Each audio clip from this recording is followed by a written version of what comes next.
Very subject matter of Philemon, Paul's letter to Philemon is controversial because it raises the question of slavery and Christianity and the story of God. There's one way of telling the story of God in which there's the creation of the world. God created the world for us to enjoy as his creatures. And because of human rebellion, we sinned and we fell. And the story continues eventually with the calling of Abraham, the nation of Israel, exile, restoration, finally the coming of the Messiah.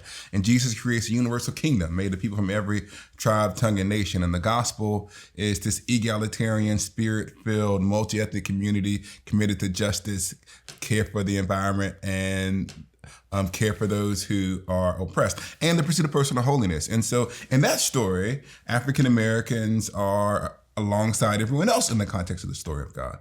And there's been historically one use of Philemon that has been used to tell an entirely different story. And those uses of Philemon to tell a different story of what God is up to in the world.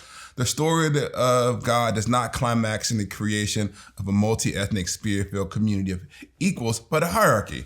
And in the hierarchy, there were white Christians at the top and black people at the bottom. And in that way of telling the story, God created one people to rule and another people to serve. And one of the texts that have been used to tell that story is Philemon. And the way that Philemon was used in that context was used consistently in the 19th century to say, there is a story where a slave escaped and Paul converts the slave and sends the slave back. And the slave, because of his conversion, repents of his sins, and now he's going to be obedient to his master. And that shows that Paul understood that there were people who were meant to lead, people who were meant to serve. And when you combine that use of Philemon and the story of Philemon, Paul, and Onesimus, with a theology that says that certain people carry a little bit more of the image of God than others, then you have a hierarchy and you have a biblical justification for oppression. As a matter of fact, one of the things that has stalked North American reading and interpretation of scripture is this tremendous failure, this use of the Bible by significant numbers of Christians to justify the kidnapping, sale, assault, and abuse of people of African descent. Now, this may seem to be very far from the actual story of Paul, Philemon, and Onesimus, but it's important to begin here because it's important for us to remember that texts have histories and that these histories leave legacies that influence our interpretation. And the other thing that says, we're going to return in a little bit to go into what Paul actually says.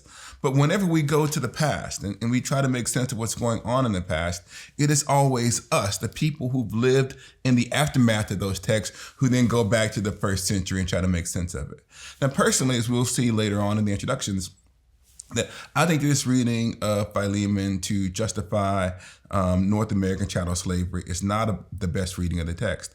But in any case, I don't think it's possible for one particular text to solve the entire question or to unravel the entire controversy as it relates to the Bible and slavery. So I don't want to oversell what this course is going to do, but we are going to look at what the apostle does when he has an opportunity to engage one particular slave, one particular master, and what that engagement might mean for how Christians engage issues of slavery and freedom and justice and oppression.